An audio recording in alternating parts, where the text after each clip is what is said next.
Esse império cresceu em escala jamais igualada. Misterioso, violento ao extremo e incrivelmente inventivo. O único império que sobreviveu 4 milênios. China. Os imperadores mobilizavam exércitos de camponeses para executar obras de engenharia sem paralelo em nossa história. A tumba dourada com rios de mercúrio. It's hard to believe that something like that could be purely the product of human labor. O mais longo canal do mundo. E a frota naval mais potente que jamais existira. Mas nada se comparava ao monumento que mudaria a face da Terra. A Grande Muralha da China. This is the biggest project management in history. Entretanto, dinastia após dinastia, consumidas pela vaidade e cobiça, eram depostas pelo povo revoltado. E a opressão virava a destruição.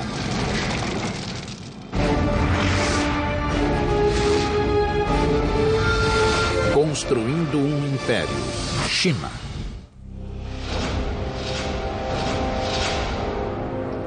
At the dawn of civilization, the Chinese were there, and they are still here. Hello, I'm Peter Weller. When the Egyptians were building their pyramids, the Chinese already had sumptuous palaces for their kings. When Rome was planning its soaring aqueduct that would bathe its citizens and quench their thirst, the Chinese were redirecting an entire river by blowing up a mountain before gunpowder and building a dam that would irrigate thousands and thousands of acres of land and launch a population explosion the world had never seen.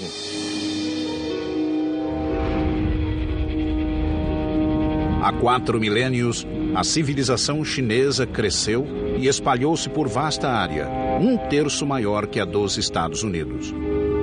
Mas durante séculos a China viveu um caos. Os reinos separados lutavam pelo poder supremo. Guerras e conflitos devastavam o território. China was, as we think of it today, more or less, was made up of a number of states, all of which were fighting with one another for supremacy. The period was called the Warring States. No século III a.C., um reino emergiu como o mais poderoso e o mais impiedoso. Uma província, lar de pessoas hostis e belicosas. Eram ambiciosos, fechados e determinados a conquistar e a unir os 7 reinos. Eram chamados de Qin. Eles unificaram o vasto território, criando um império como o mundo jamais vira até então. O reino Qin prosperou em uma região fértil e plana, com acesso a rotas comerciais, como a famosa Rota da Seda, que o ligava aos mais longínquos recantos do mundo. Com o tempo, os Qin desenvolveram 2 vantagens militares sobre os rivais. Aprendendo de nômades e bárbaros, eles se aperfeiçoaram na equitação. Ao mesmo tempo, criaram nova estratégia de guerra. Até então, as batalhas eram disputadas por pequenos grupos de nobres em carruagens. Mas a recente descoberta do metal forjado levou à produção em massa de armas e ao surgimento de um novo tipo de guerreiro, o infante, o soldado a pé. It was a time when the use of iron became much more widespread. So just at the same time as infantry armies, which tended to be much larger, came in, so it was possible to make more weapons. Com essa novidade tática, o povo Qin lançou uma ofensiva para conquistar a China toda. À medida que os rivais caíam, os Qin encararam um novo desafio. Como conseguir alimentação suficiente para esse enorme exército? A responsabilidade recaiu sobre um único homem. Seu nome era Li Bin, oficial do exército Qin e um dos maiores engenheiros de todos os tempos.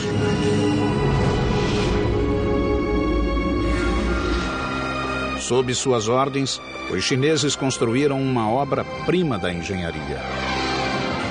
Havia séculos que o rio Min atormentava o povo chinês, provocando secas de inverno e inundações de verão. Agora, Li Bing estava resolvido a domar as águas revoltas.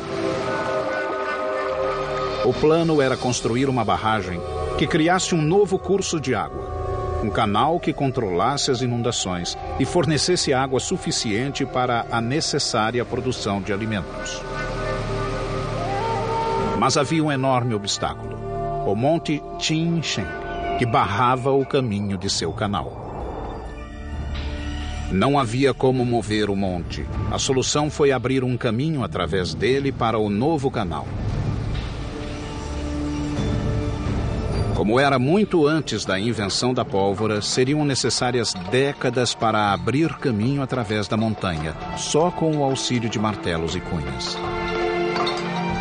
Os Qin queriam resultados imediatos e exigiram de Li Bing uma solução.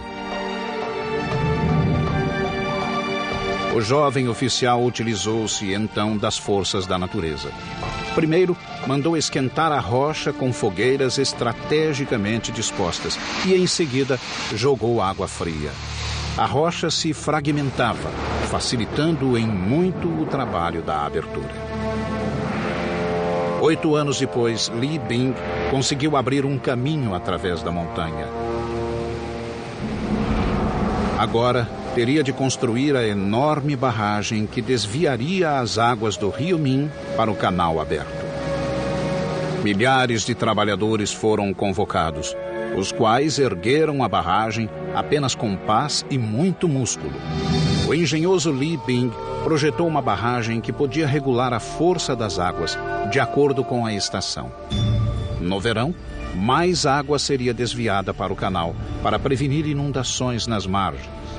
No inverno, maior quantidade de água ficaria no rio, a fim de evitar a seca. Com a irrigação de vasta faixa de terra do território Qin, a região atraiu uma multidão de agricultores. Os militares tinham uma nova base para lançar ataques ao território inimigo. O Estado Qin começava a galgar os degraus do poder. And he used the wealth created by agriculture and the power created by the military to unite all of China. Em 247 a.C., essa tarefa ficou com o novo imperador Qin, um menino de 13 anos chamado Yingzheng. Ele assumira o trono tendo a mãe como regente viúva. Mas o menino vivia em um palácio fervilhante de inimigos que já conspiravam para destroná-lo e preparavam suas espadas. No alto da lista daqueles que queriam matá-lo, achava-se a própria mãe. A viúva agora tinha um amante e 2 filhos que ela queria ver no trono. Aos 22 anos, Yingzheng descobriu a trama e se enfureceu. Exilou a mãe e mandou matar os meio-irmãos, bem como o amante da viúva. Seu poder agora era absoluto. Com o trono assegurado, Yingzheng ordenou ao exército que terminasse a unificação da China.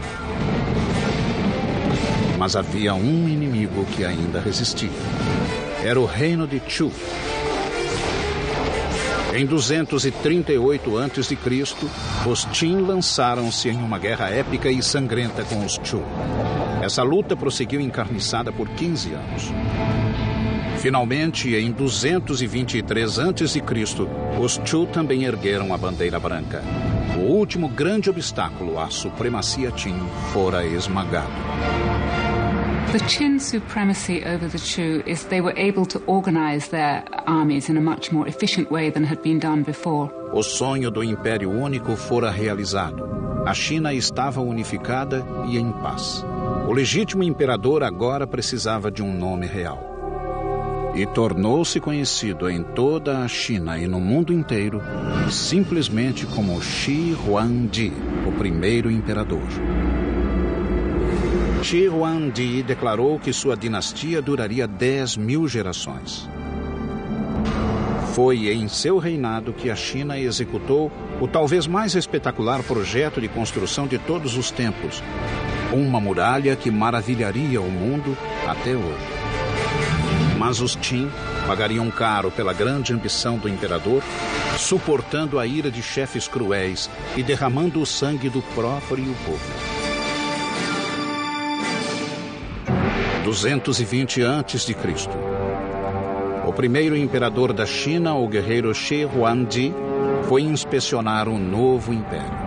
Pela primeira vez, a China encontrava-se unificada e pacificada, e ele tencionava mantê-la assim, com o mais ambicioso projeto de engenharia jamais concebido, a Grande Muralha da China.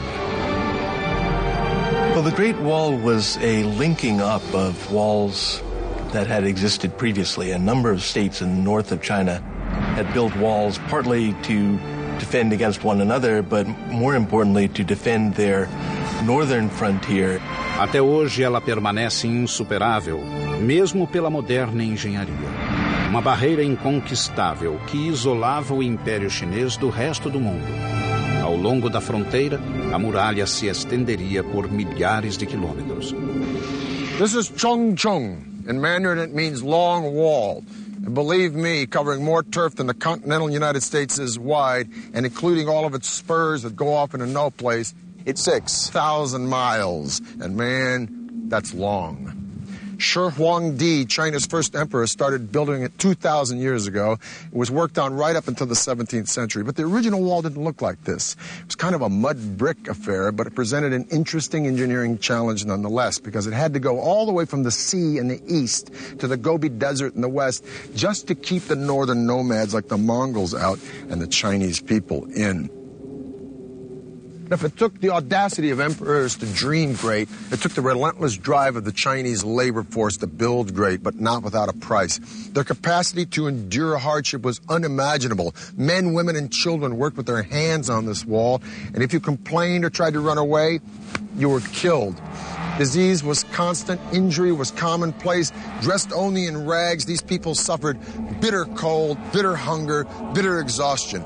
Records say that at the height of production on this wall, close to 1/5 of China's entire labor force, 1 million people were working here, and 1/4 of those people died. And if you died here, usually you were buried here, in the wall, giving rise to its other nickname among some, the Long Graveyard.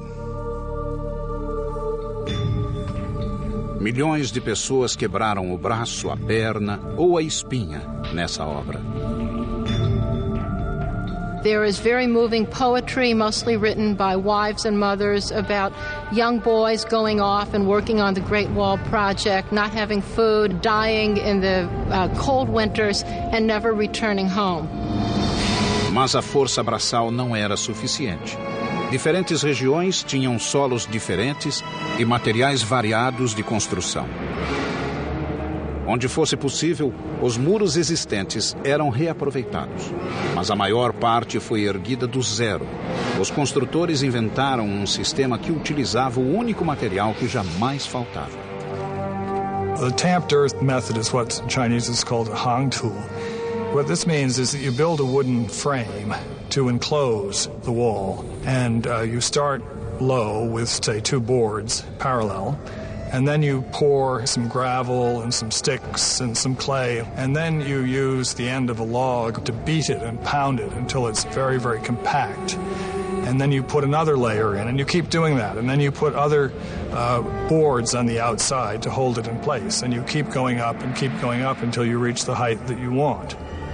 Depois de seco, a estrutura era removida, deixando uma verdadeira laje de terra socada, reforçada por bambus, tal como o ferro reforça o moderno concreto.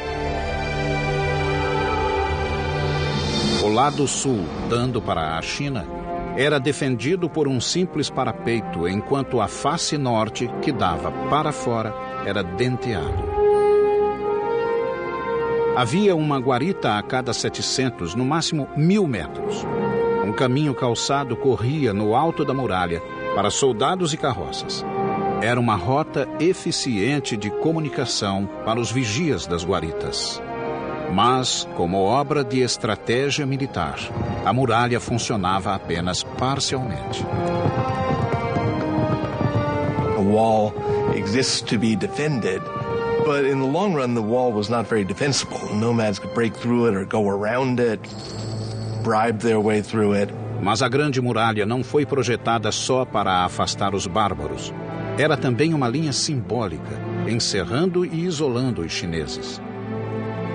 The Great Wall, in a sense, is a cultural marker as much as it is a military fortification. It's a way of the Chinese saying to the nomads, you stay out there and raise horses and sheep, and we'll stay in here and grow grain. Em 210 a.C., a muralha chegara aos 4.000 quilômetros, criando um símbolo indelével no território chinês. Mas o ressentimento geral contra Shi Huangdi virou ódio. Muitos súditos achavam que a colossal muralha não valia tanta dor e aflição. Mais uma vez, os inimigos tramavam contra ele. Shi Huangdi's final years were marked by what I think is reasonable to call paranoia. But as the old joke says, just because you're paranoid doesn't mean people aren't out to get you. 3 conspirações chegaram muito perto do êxito. Shi Huangdi revidou, transformando a China em prisão virtual do povo. E ordenou que todos os registros de seu regime fossem destruídos. A punição para quem não obedecesse era o trabalho forçado ou a morte. Cerca de 400 pessoas foram enterradas vivas como lição a quem ousasse reclamar do regime. Quando o filho do imperador objetou, ele também foi banido. A visão de Shi Huangdi transformara a China em um grande império, mas ele pagou caro, pois terminou louco. Antes, ele voltou às suas obsessões e ordenou que acabassem outro grande monumento que já havia sido iniciado. Um monumento a si mesmo e à morte. Em 220 a.C., o imperador Qin, Shi Huangdi, tinha unificado a China pela primeira vez. Ao norte, milhões labutavam e morriam, assentando as fundações do grande triunfo chinês de engenharia. A Grande Muralha, que alcançava 4.000 quilômetros. Mas o imperador não estava satisfeito. Enquanto guerreava com reinos vizinhos e com os próprios demônios, ele convocou quase 700.000 homens da periferia da capital, na China Central, para construir o mais ambicioso de todos os seus projetos. Um mausoléu que ele próprio começara a planejar desde os 13 anos. This was a monumental project that required the labor of thousands and thousands of people over a very long time. It was, by design, the biggest and best tomb that China had ever known. Em 1974, alguns camponeses, ao cavar um poço, desenterraram um antigo guerreiro chinês. A misteriosa cabeça de terracota foi o portal de uma das maiores descobertas arqueológicas de toda a nossa história.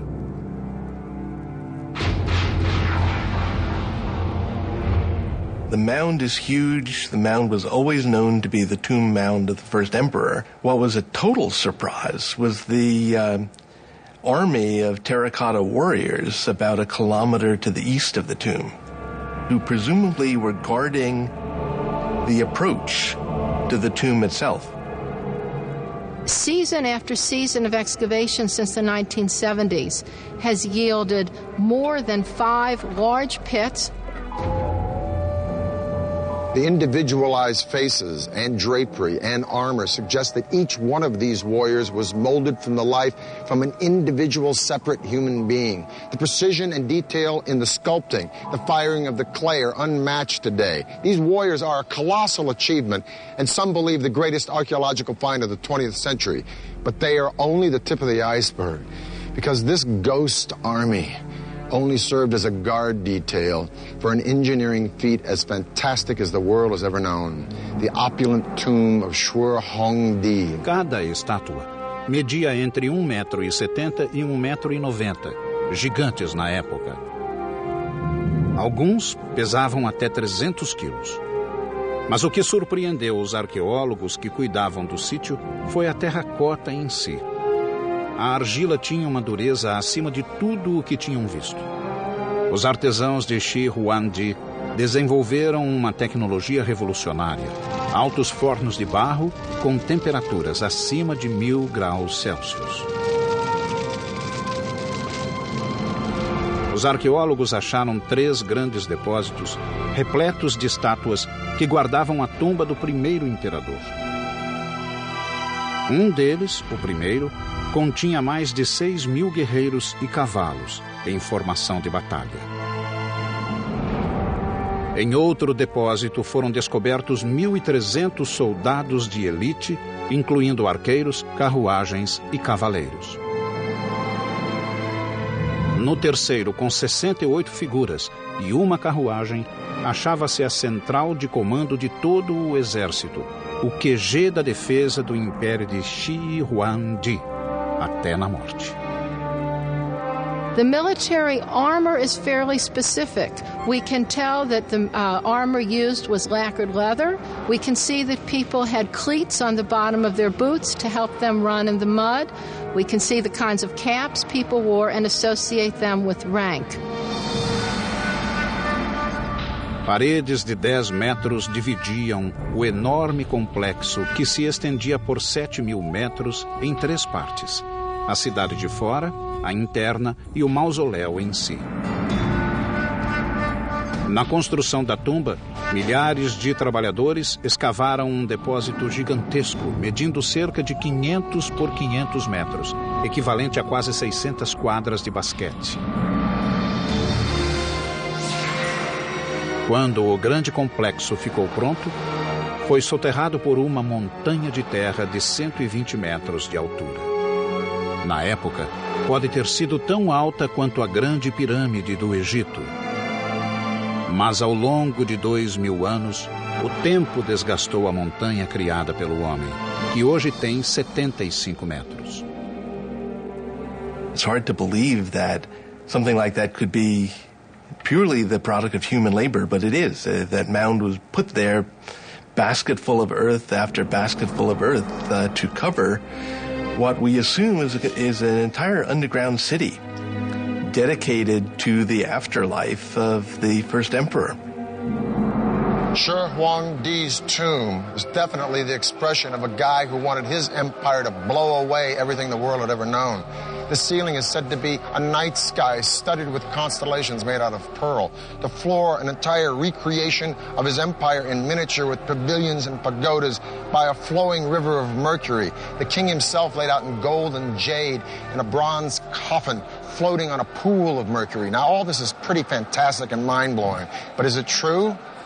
Well, scientific tests have proven mercury levels 100 times the norm around the mountain, and ground-penetrating radars detected a room inside the mountain 33 feet high. So the emperor's tomb may be all it's cranked up to be, but we're going to have to wait to find out, because the Chinese government has decided not to excavate the place until they have the technology to preserve what's inside.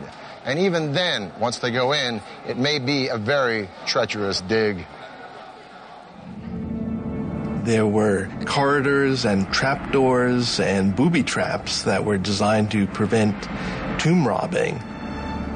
Now, we assume that those are no longer operable after a couple thousand years, but I'm sure whoever goes into that tomb first is going to step carefully.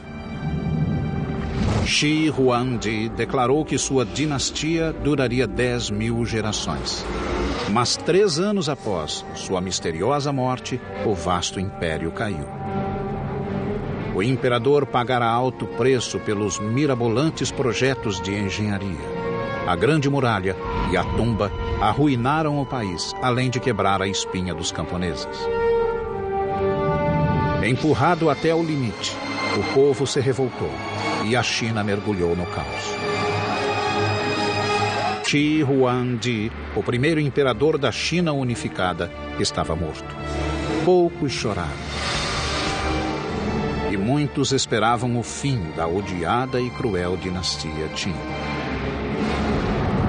Uma nefasta luta pelo poder tomou conta do império. In a word, it was chaotic. Very quickly, after the death of Qin Shi Huangdi, things fell into civil war with various people vying for power. Em 206 a.C., um novo líder surgiu, determinado a trazer estabilidade para a China. Seu nome era Liu Bang. Soldado e político astuto, ele sabia como conquistar a mente e o coração do povo. Nos 4 anos seguintes, Liu Bang consolidou-se no governo e obteve o apoio popular. A paz retornou ao império. Quando morreu em 195 a.C., ele tinha iniciado uma dinastia que floresceria por quase 4 séculos, os Han. O clã atirou-se à construção da Grande Muralha com maior fúria ainda que Shi Huangdi. They extended the Great Wall much further to the west than it had been, and set up a set of garrisons and a series of watchtowers that guarded the trade routes out into Central Asia for hundreds of miles to the northwest of the capital. Os Han plantaram fortalezas a intervalos menores que as outras dinastias, de 1 a 4 quilômetros. Nas áreas de muita atividade inimiga, o intervalo caía para 500 metros. Os soldados Han tinham 3 grandes missões na muralha: defendê-la de invasões, enviar espiões às linhas inimigas e obter informações, e manter as fogueiras das torres sempre acesas e abastecidas de lenha. Han Dynasty signal towers incorporated several sorts of alarms. Flags and smoke were only used in the daytime. Torches were only used at night. Bigger bonfires and drums were used at any time, and complex codes were devised for these signals. And just like today, modern codes, they were all classified as top secret and unknown to the public.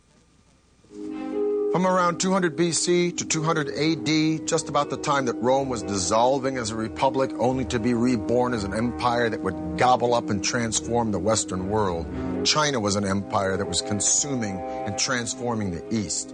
During the Han Dynasty, the population of China grew to 50 million people. The empire went as far south as Vietnam, as far west as Afghanistan. It was massive. But after 400 years, just like Rome, internal disintegration started to overshadow military success, and in 184 AD, a peasant rebellion brought the Han Dynasty to a screeching halt. And once again, China was on the verge of chaos. Durante 3 séculos, guerras, traições e assassinatos imperaram na China. Mas surgiu novamente um pulso firme que deu fim a essa época de trevas. No século VI, um povo do norte, os Sui, declarou guerra ao caos e começou a conquistar o império região por região. A China foi de novo unificada e, pela primeira vez, desde a queda da dinastia Han, 3 séculos antes. Yang Di, o imperador, ergueu o Império Sui sobre as bases das dinastias anteriores de quase 1000 anos. Diferente dos antecessores que se concentraram em fortificar a China contra o mundo de fora, Yang Di voltou-se para dentro e reforçou as fronteiras internas. A China era vasta e seus rios constituíam um eficiente meio de transporte a grandes distâncias. 2 grandes rios atravessavam o país de leste a oeste, o Yangtze no sul e o Amarelo no norte. Mais de 1000 quilômetros separavam os 2. A China era uma casa dividida. Yang Di decidiu agir e imaginou ligar a China do norte com a do sul com uma artéria central gigantesca, um grande canal. Seria uma estrada de água para mercadores, soldados e cidadãos. Very common to China in terms of constructing any large infrastructure project. They would look at existing waterways and trying to find area where they could connect and link the entire canal. They want to take advantage of the natural geography. Esse gigantesco projeto de construção exigiria mais de 1 milhão de homens trabalhando nas escavações. As condições de vida e trabalho eram péssimas, cruéis e primitivas. Milhares morreram de fome, fadiga e doenças. Alguns eram surrados até a morte pelos supervisores.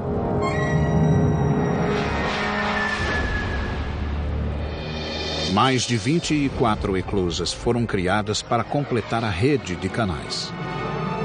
But every time you encounter a natural body of water, you need a lock to make a barrier between the canal and the lake or the river.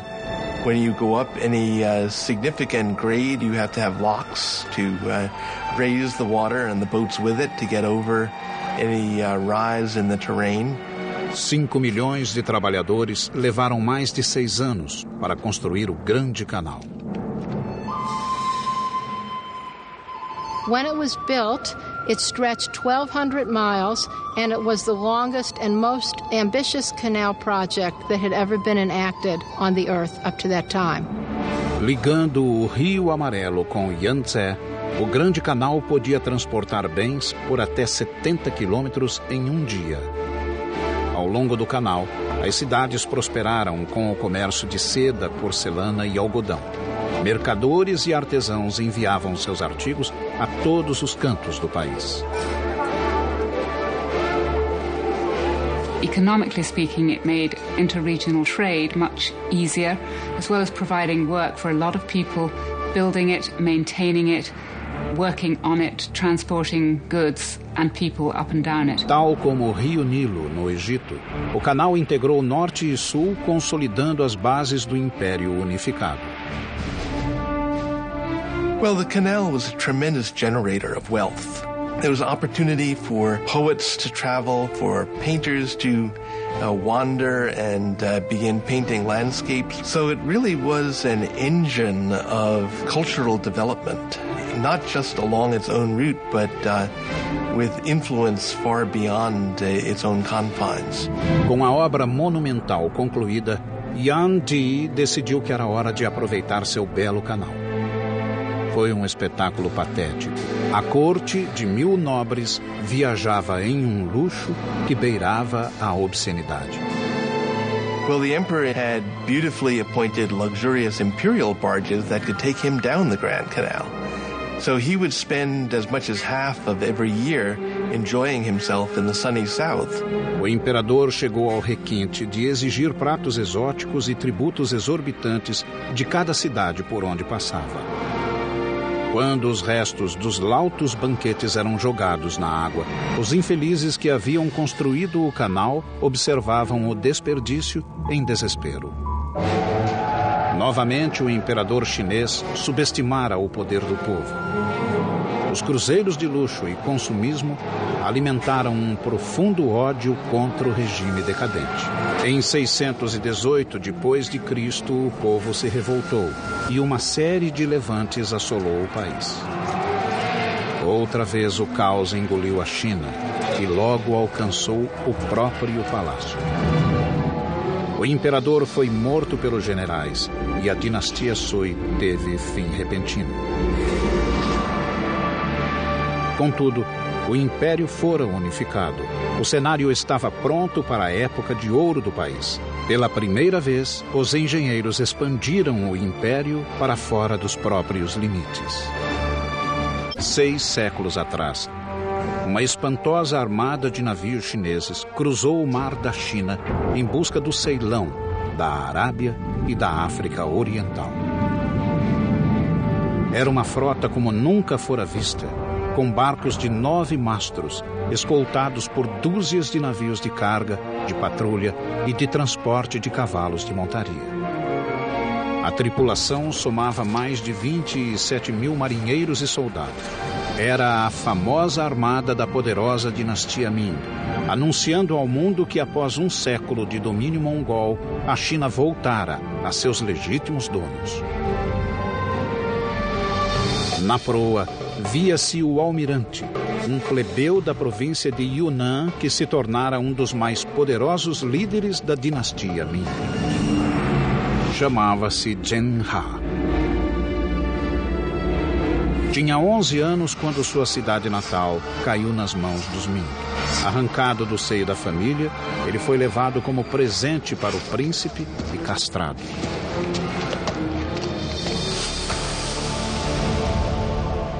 Eunuchs appear often in Chinese history, and the reason that they gained power was because they had much greater access to the emperor and to imperial women because they didn't pose a threat.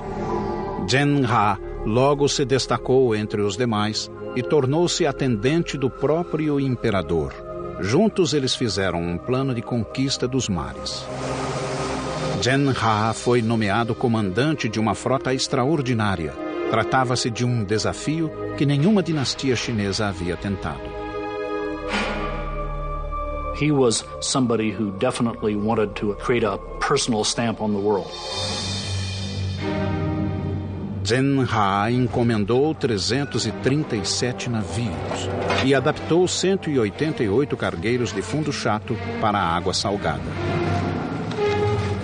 Just to get the building materials together, get the craftsmen, get the designers and all the rest, and then, say, put together a fleet of 300 ships is remarkable. I mean, the British fleet in the time of Napoleon, it had an upper limit of about 100 ships of the line, men of war. Exército de 30.000 carpinteiros, veleiros e artesãos trabalhava e morava nos estaleiros, cuidando noite e dia da magnífica frota de Zhen.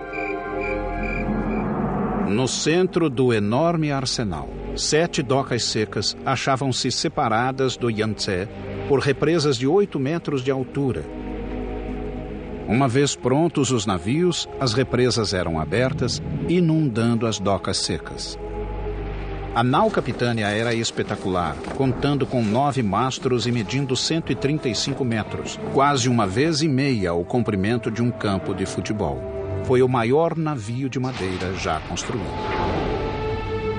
Projetado para ser estável, tinha fundo chato, recheado de pedras e uma inovadora madre do leme que podia ser erguida para reduzir o calado em águas rasas.